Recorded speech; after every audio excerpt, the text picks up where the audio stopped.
So now we're going to move on to clasps, making necklaces or bracelets.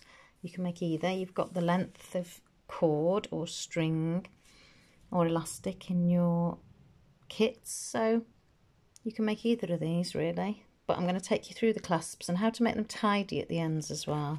So this is a weird little cat clasp I bought. Some people might like it, I thought, because it's quite fun. I think it's a cat with a ball of string, but I'm not sure. Now I've just attached this to here, yeah, because this is how it fixes, I'm sure. You can probably go either way. But I've had to do this quite a few times to be able to get it to slide on and off. It's really quite tough.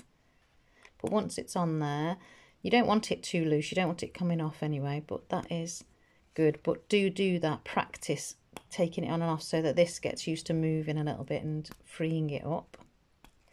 Now all I've done, I'm going to keep it on here for now because I don't want to attach it to the other end yet, else I won't be able to get any beads on it.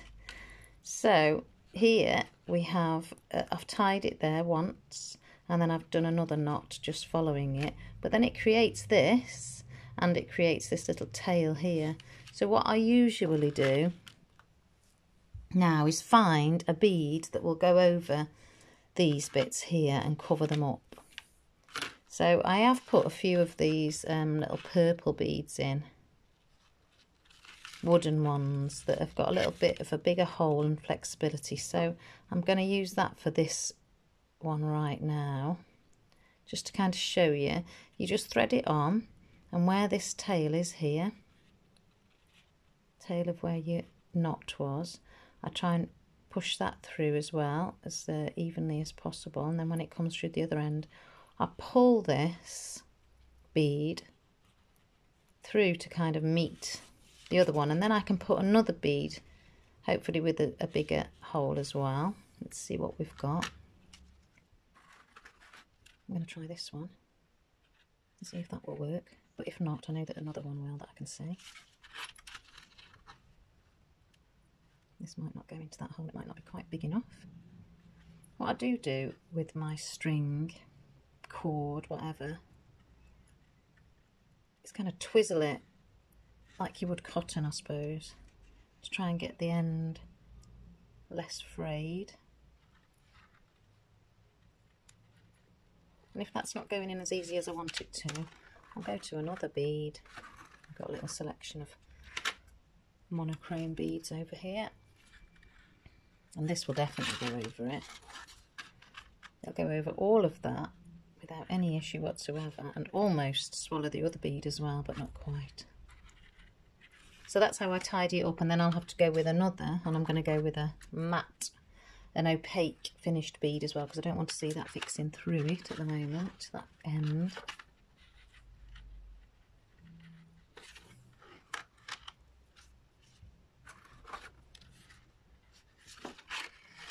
Okay, and then I'm going to choose this little pale bead. And then I'm going to put this one on.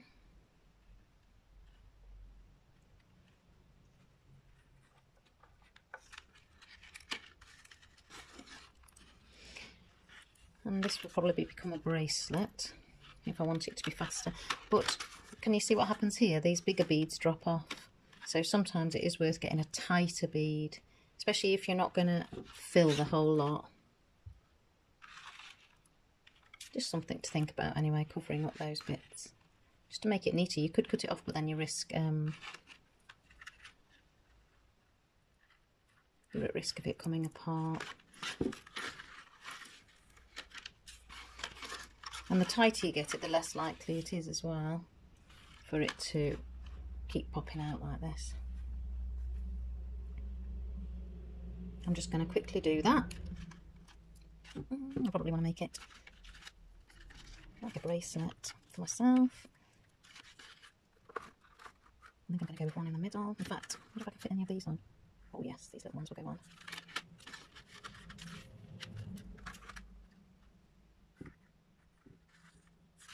Like these into these. Always give yourself a lot more cord than you imagine, because you have to trim your little frayed bits off the end. That's just the fastest way to do it. And if that doesn't go through, choose another one with a slightly bigger hole. You should have plenty of these little black beads. So I've got 3 of those. It's going to be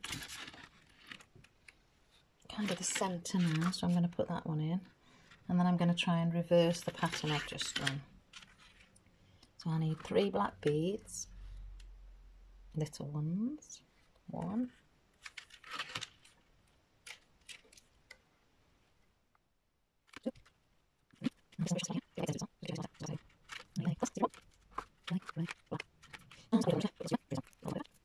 Now I'm going to put this on here,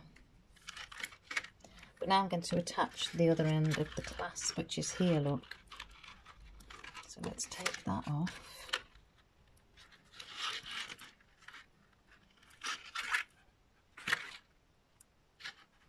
I'm going to tie this in a knot. It's going to be very tight bracelet. That's because I'm doing it quickly. I'll probably make it a little bit bigger. And I want to get as close to this other bead as possible, but not too close that I can't move it around, because here is where I'm going to knot this here, but then I'm going to thread some of this cord back down there and hide it. So let's see how we get on with that. Oh, Mabel's just woken up. That's one of the cats.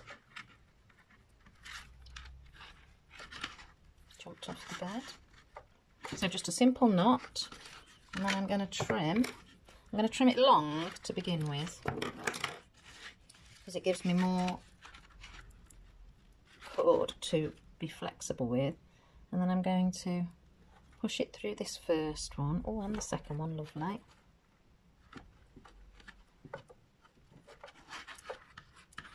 And then I'll probably trim it. I'll pull it tight and trim so that it hides under that grey bead.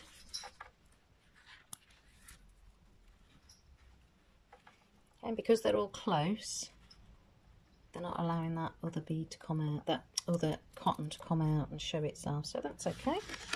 That's a great way of doing a clasp. Fabulous.